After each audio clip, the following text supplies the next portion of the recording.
My dad's funeral began without her. That sentence alone feels wrong, but it's the truth. And not because she didn't care, not because she wasn't invited, but because she stopped for lunch. My name's Josh. I'm 21. And just a few days ago, my brothers and I buried our father. We're young. Too young for this. No surviving parents left. Just me and my 19-year-old twin brothers, and a scattering of distant relatives. Our father was our rock, the center of gravity for what little family we had. So when he died, everything spun out. Still, we did our best to give him a proper send-off.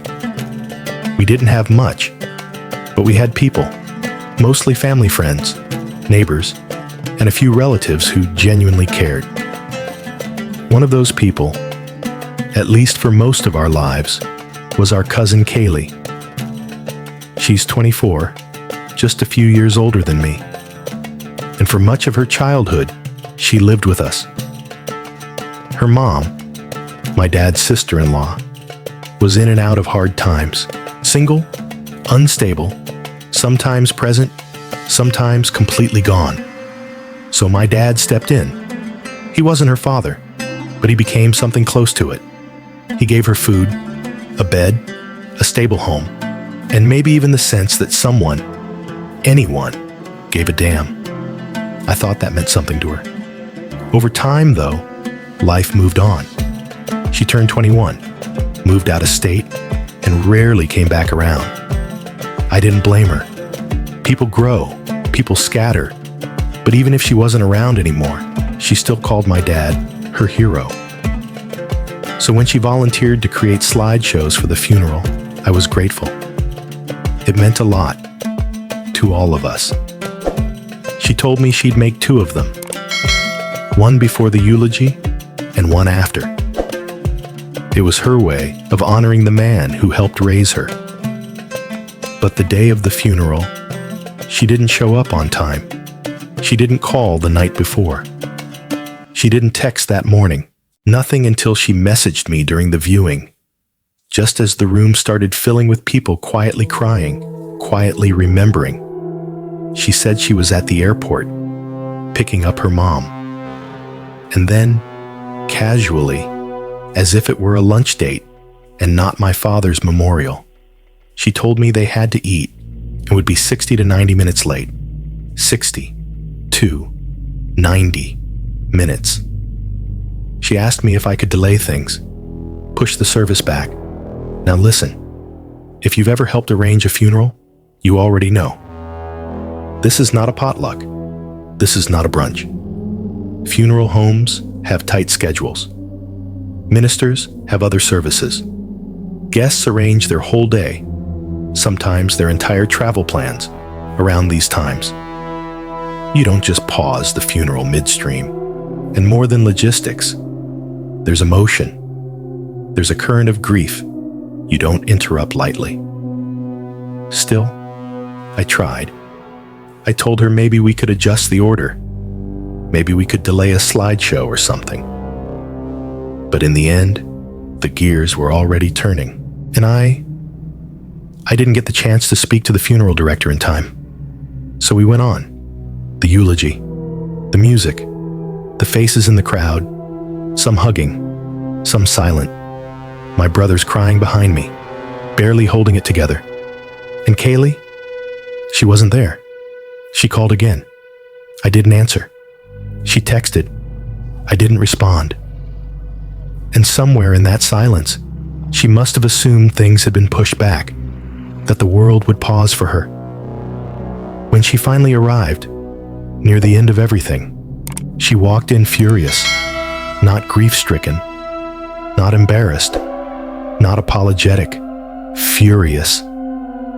She pulled me aside after the service, face tight with resentment, voice sharp, said I was selfish, said I couldn't spare 5 minutes to speak to the funeral home, that she and her mother, yes, the same mother who had barely been around, now felt robbed of their goodbye.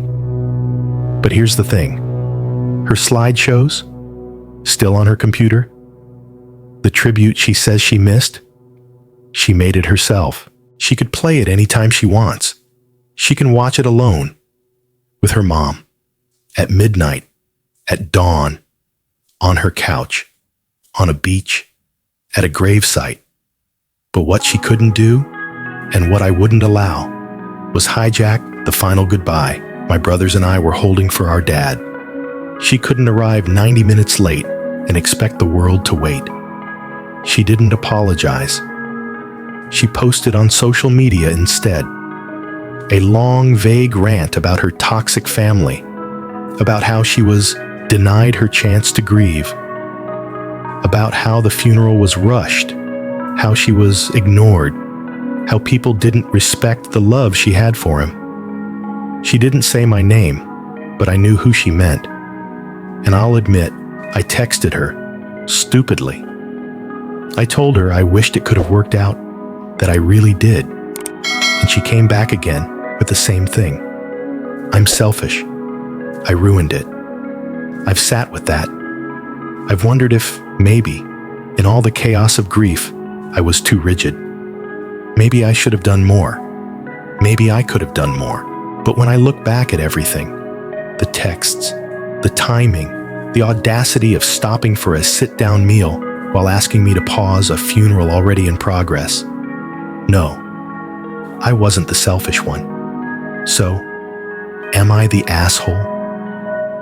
Sometimes, the hardest part of grief isn't the goodbye. It's the people who show you who they really are in the shadow of it. This story isn't just about missed timing. It's about responsibility, about what we owe each other in the worst moments of our lives, and about what happens when someone turns a shared loss into a personal spotlight. To the storyteller, Josh, I want to say this. You are 21 years old, and you carried your father to rest with grace, love, and strength. In the middle of your own heartbreak, you still thought about everyone else, the guests, the staff, your brothers. That isn't selfish. That's character. As for Kaylee, grief can make people irrational, but it doesn't excuse entitlement, and it doesn't rewrite the truth. She made her choices. She knew the time. She could have eaten later. She could have sent the slides ahead. She could have honored him by simply being there.